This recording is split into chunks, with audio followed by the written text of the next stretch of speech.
Hello and good afternoon. Uh, Making some videos, not back to back, but I usually tend to have like a break where I don't make any and then I make a bunch. Um, but yeah, this is video 924. And I saw something today that kind of stood out.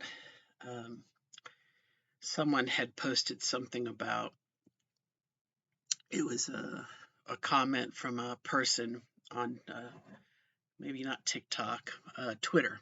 You know, it was a parent that said something about an anti-transgender bill, and it said, "Well, as a parent, I want to know if my son my at home my Sam is at school Samantha or something to that effect." And the answer back to that was, "Well, no, obviously they don't trust you. You're the problem." You know, and I guess I kind of want to kind of revisit that for a moment, because I've seen that sort of before. People uh, I think it kind of gets labeled under the idea of parents' rights. You know, a parent should has the right to know what their child is doing at school. It's kind of how it's billed. Um, but I think what makes me question that is that if a parent doesn't know what's going on in their child's lives, that really is a sign that that parent's not doing a good job.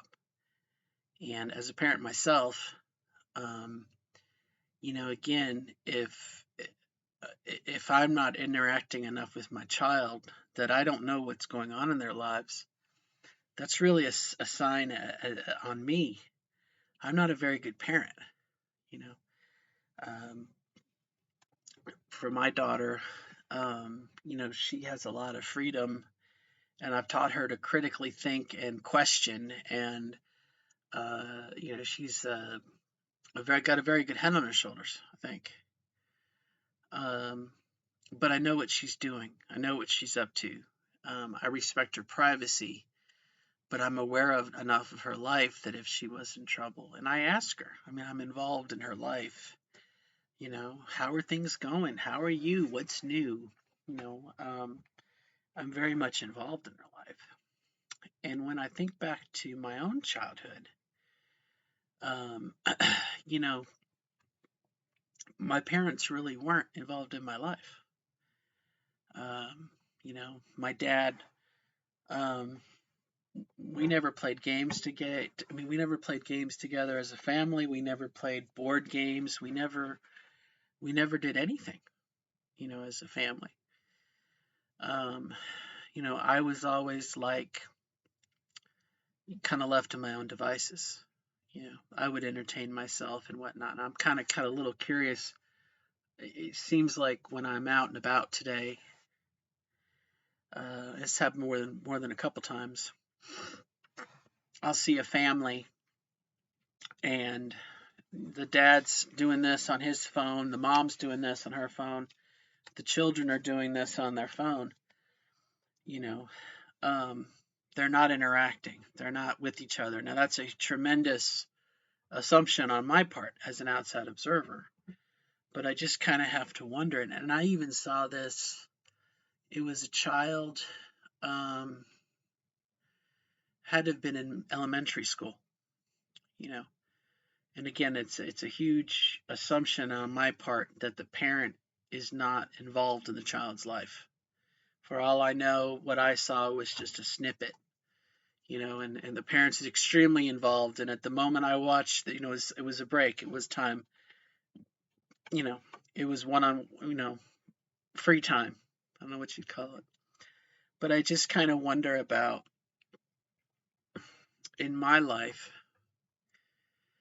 you know, growing up in the early late 70s and early 80s, you know, it just makes me wonder not how my life would have been different, but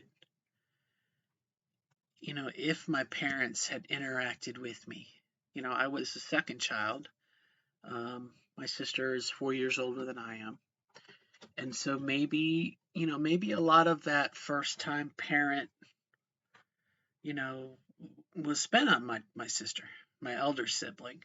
And so when it was my turn, um, I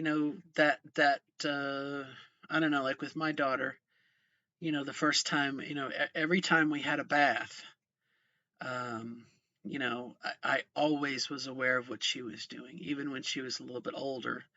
I would listen, I would knock on the door. Is everything okay, baby? Are you all right? I would give her privacy, but I always knew. I knew what she was, before and after the bath. I knew the toys she played with. I knew what she was doing. Um, I was aware. I wasn't a helicopter parent, hovering, but I was aware of what's going on in her lifestyle. And her and I have a relationship that we talk about her friends. We talk about her, the things they do. And I only assume she's just telling me the truth. But I mean, I know the bands she likes. I know the boy bands she wants to go see in concert. I know the anime that she likes. She shows me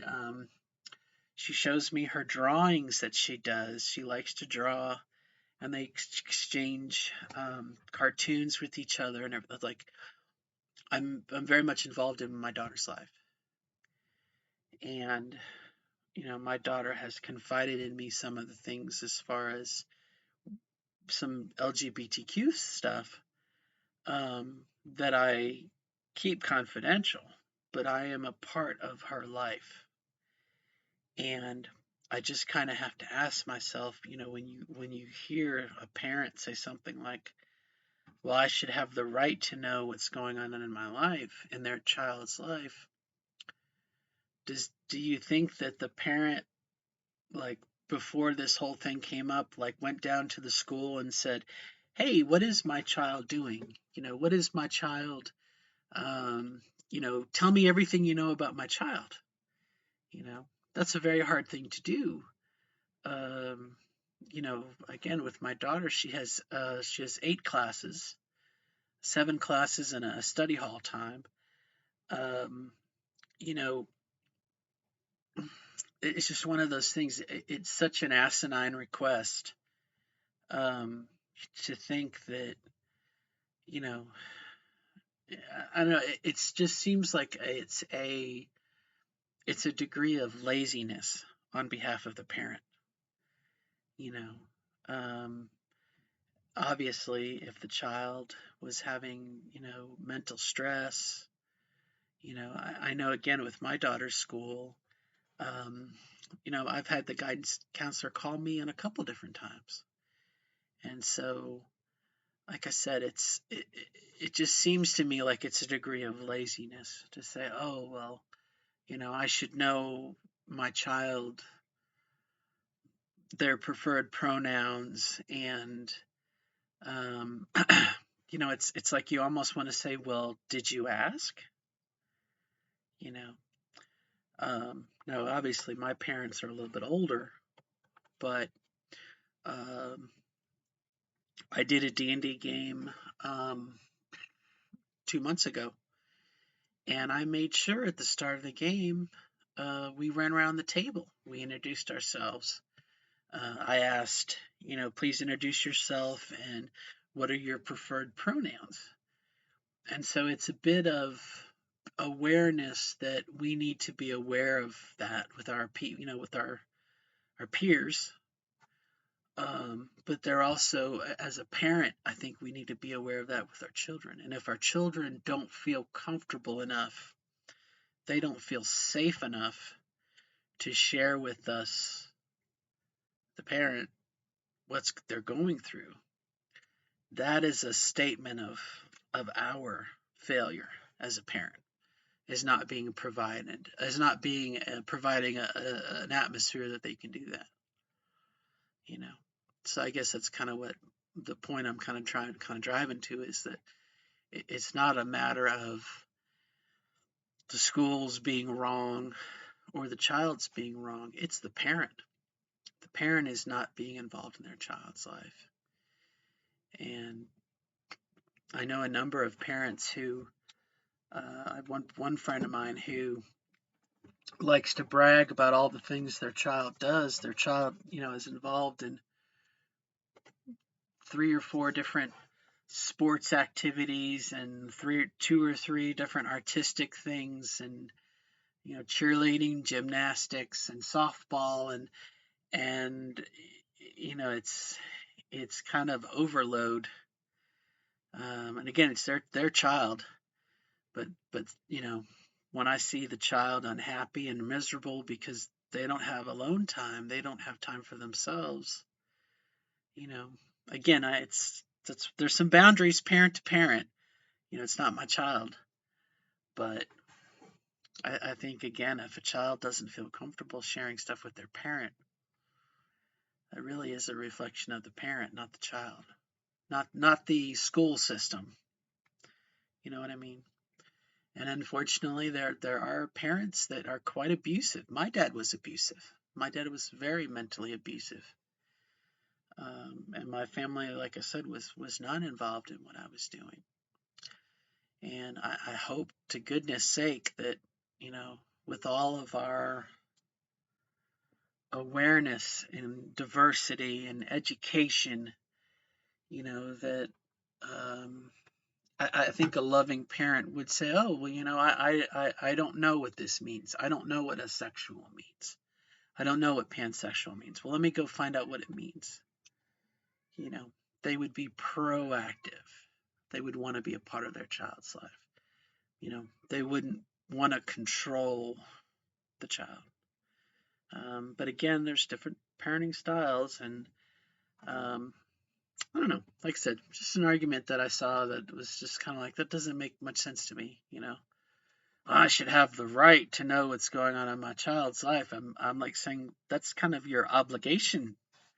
You know, if you're not doing it, it's your fault. Anyway, I'm out of time. I gotta go. My break's almost over. Bye bye.